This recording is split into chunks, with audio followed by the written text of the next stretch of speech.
it's Friday, and I'm back again to dish you the most leading news of the week. Welcome to the first episode of our September 2022 Weekly Market Insight Series, which is coming directly from our capital markets trading desk right here at SunWest Mortgage Company. So come on and dive into the world of news with me. The past month has been proven to be the worst of the year for returns, suggesting another reason for caution as investors also grapple with inflation and rising interest rates from the Fed. We all know that Fed Chair Powell's speech during the Jackson Heights Symposium made it clear that a dovish pivot that some investors had been positioning for was unlikely. He reiterated that the central bank is willing to keep raising interest rates even at the risk of an economic downturn. Stocks headed for monthly declines on concern that restrictive monetary policy to tackle price pressures will harm the global economy. A dollar gauge and treasury yields advanced while European shares reversed earlier gains to trade at the lowest level in more than 6 weeks. Global bonds sold off as investors responded to central bankers signaling they will increase interest rates as much as necessary to bring down inflation. This month, the central bank will also raise the amount of treasuries and mortgage-backed securities, which will accelerate the process of shrinking the central bank's $8.85 trillion balance sheet. In other parts of the world, China has placed millions of its citizens under renewed lockdown after fresh outbreaks of COVID-19, suggesting another economic slowdown. So let's see what else is underneath the surface, shall we? With winter approaching and the war in Ukraine dragging on, gas and electricity prices are expected to remain volatile.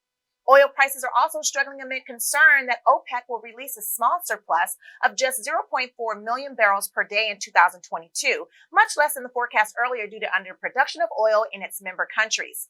West Texas Intermediate crude fell to $88 a barrel. With so much attention focused on the Fed's potential policy moves, U.S. jobs data is also under heavier than usual scrutiny. Oh boy, even if there is a slacking in labor demand somewhere, it isn't evident from the recent JOLTS data, which surprisingly posted job openings of 11.2 million, roughly 850,000 more than expected. Applications for U.S. unemployment insurance fell by 5,000 in the week ending August 27th to a 2-month low, suggesting relatively healthy demand for labor, even as economic growth moderates. However, as per another report, U.S. companies increased headcount at a relatively sluggish pace in August. Businesses' payroll rose 132,000 after a nearly 270,000 gain in July, according to newly compiled data from the ADP Research Institute. Meanwhile, the U.S. manufacturing growth steadied in August at the slowest pace in over 2 years, while a measure of materials costs declined for a 5th straight month. The Institute for Supply Management gauge of factory activity held at 52.8, matching the lowest level since June 2020. The euro area's latest hotter than expected inflation print is strengthening the case for an ECB hike of 75 basis points at the next meeting, adding more pressure on European assets as stocks and bonds slide. Consumer prices jumped 9.1% from a year ago in August, beating the 9% estimate. So let's see how the housing market is doing. The volume of mortgage applications fell again last week, dragged lower by refinancing, which had its largest week-over-week decline since mid-May. The Mortgage Bankers Association, MBA, said its market composite index decreased 3.7% on a seasonally adjusted basis from 1 week earlier. The refinance index plunged by 8%, and the seasonally adjusted purchase index decreased 2%.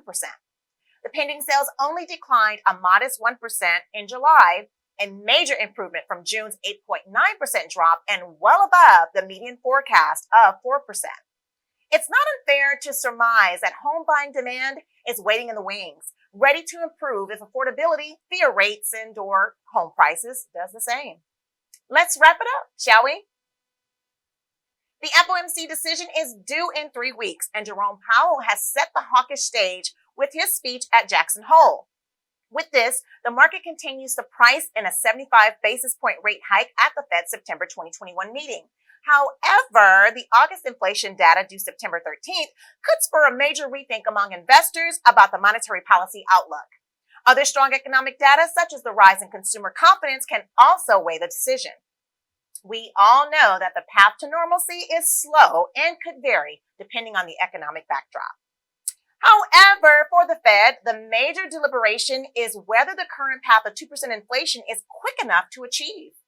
Stay connected with me every week right here, guys, and I will get you those answers. Buffy is on the job, don't you worry.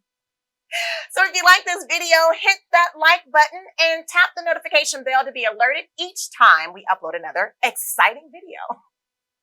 Till next time, and as usual, stay updated with our news, and our trading desk will keep you updated with our pricing incentives. Have a great weekend. Buffy out.